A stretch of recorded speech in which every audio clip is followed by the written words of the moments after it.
the reason why we're stressing this point between membership and accreditation is because there seems to be a lot of new members over the last year seems to expect accreditation once they've become a member. And all they've really got under the belt is a 40-hour course. And they expect to get to be accredited, and we just can't. And we've seen this time and time again. And so new members need to understand that it's a separate process. And you can compare it like this. I mean, if I'm on the driving range, I can hit beautiful balls. Huh? But the moment that you put me in a real, on the golf course, in a real game, it's a completely different experience. And that is the same with mediation. And both Marieke and I, we mentor people, and time again, they say, yo, this is so different from what I expected. And these are seasoned attorneys, these are advocates, because it's got really nothing to do with your professional background. They then realize that real mediation is very, very different from the role plays that you've done in your courses or the role plays that you've done under supervision. You can't compare the two. You need to really have done a couple of mediations yourself, either as a main mediator, as a co-mediator, from beginning to end. Anyway, it's all described in the standards, but that is the thing. So it's not that because you're now an advocate and you've become a member, you now get automatic accreditation. So that's why we trying to explain that there are two different processes. The one is not less than the other, but they're two completely different things. So you know. And why we do that as an MSSA and as an RMO is it protects the public, and it protects the integrity of the profession, and it gives members a clear pathway. So your mediation, you're dealing with people, you're dealing with emotions, you're dealing with all sorts of stuff. If we let unexperienced mediators in, and it's happened, they give the profession a bad name. And we don't want it. We have our own standards to adhere to that are imposed by our accreditation bodies that we are a member of. So anything else, Marieke, for now? Yes, I just want to summarize, and then we'll come to questions and so on. I see Heidi posted a question, but before that, I just want to bring it together. I made a few notes for me, and why is it so important that and part of this will also answer your questions, Heidi. So if you look at the Rule 41A, I think it was the first step that the Judge President wanted us to be able to have a recipe how you should mediate and what qualifications you've got. So you must remember, us as the MSSA have a big responsibility to make sure that the people that will eventually appear on the website, those people, and I'm going to tell you a little bit about the process also that Cindy handles, because that will also answer your question, Heidi. Why it's so important, we need to vouch for you. We need to make sure that when you go out there and you mediate a case that you've been chosen to do, that you can actually do the mediation agreement, first and second, the mediation report, give it all back to us so that we can put it as part of our statistics. We don't want to have a mediator and look at the documentation and see some of this documentation is not correct or it's not being done correct. We want to have a high standard out there and protect our mediators. That's why you sign the code of conduct, you sign the discipline, you sign all those documentation. Now, if we bring it together, I wrote here, associate membership is the process where you join the MSSA.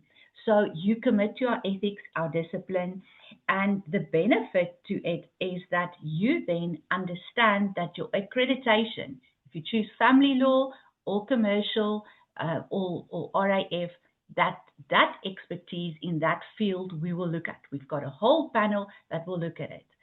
And after that, when you are now recognized, you'll be listed on the website. And I'm going to quickly just show and share you. I opened up the website and I hope now it's going to show. Okay, so when you open up the MSSA website here, it gives you an update. Okay, it's a little blow up bubble. There's lots of language for it.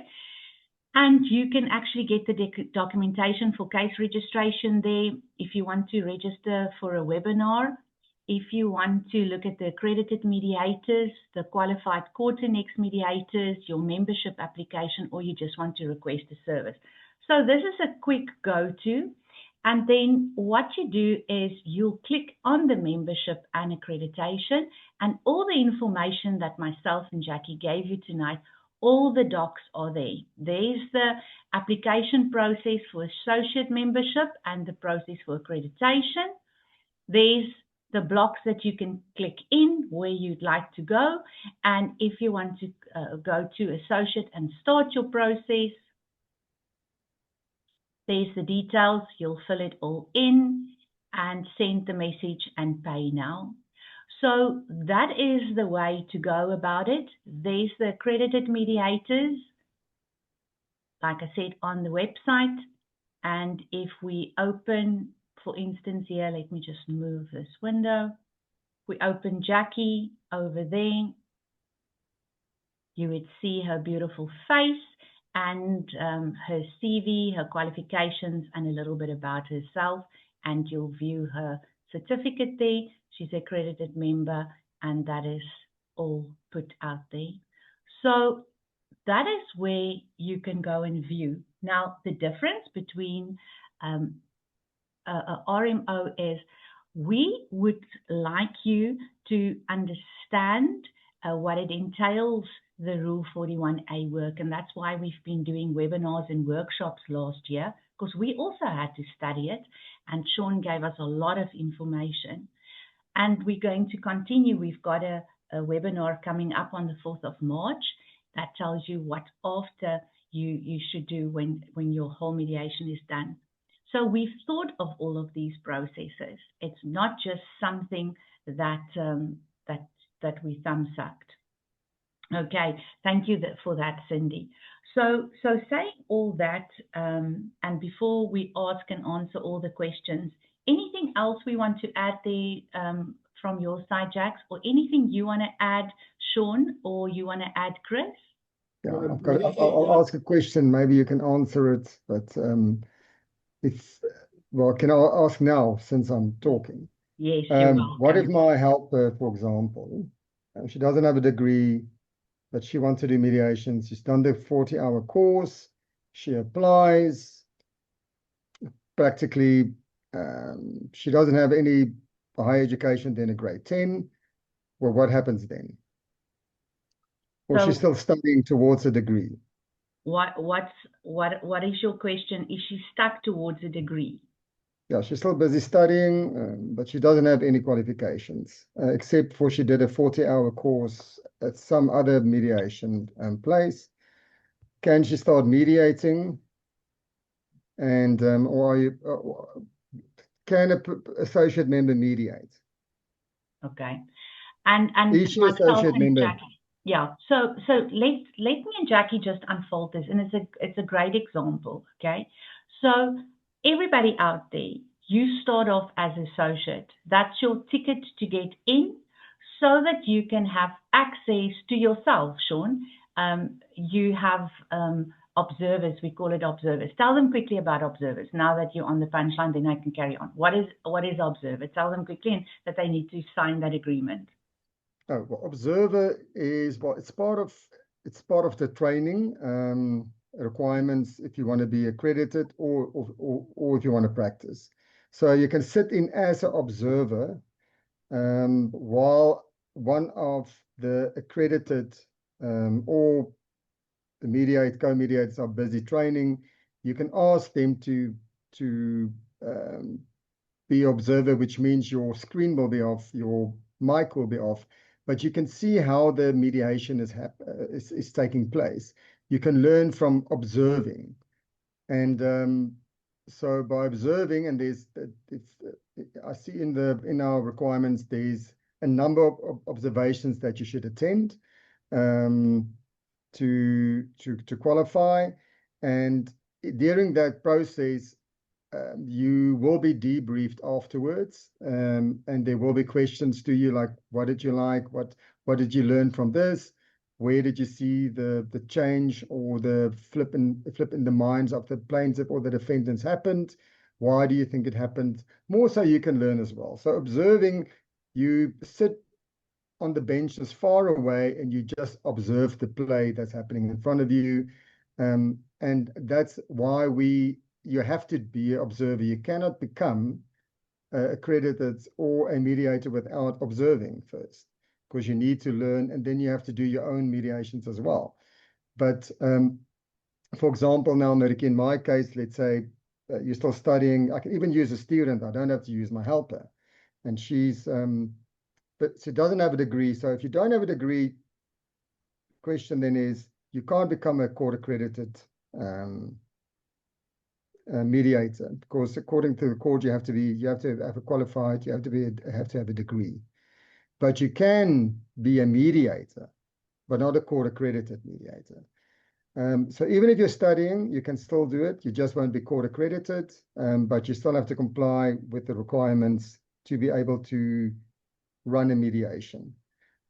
So my question still would be, Mariki, is for my helper or the student that's a first year, they will be associate member, and they are encouraged to sit in through those two observers and then 3 where they participate, and that's the way you're going to be qualified to run your own mediation. But then you will only be able to run, and if I understand it correctly, mediations that are not court annexed. Not court accredited, court annexed mediations. Yeah. So a lot of the students, and Chris can tell you, Chris, I'm not throwing you under the bus. Myself and Chris took for 3 years students to the Children's Court in Pretoria. And there we had 2 hours, and the magistrate would give us 5 cases, and we tried to mediate them and do parenting plans. It's very good. I call them cowboy mediation, because you had to do your statements, agreements, and everything, and mediate them in 2 hours. But it actually gives you a good idea what mediation is all about, what it entails. And the more you do it, the more you get used to it. So those students, they also, lots of them did not have degrees. Lots of them did not. They all did a course via myself and Chris, but they've also not finished everything. And they would be part of co-mediation models. They would sit in with us, and we would part them co-mediation. And Dirk can tell us now a little bit about co-mediation.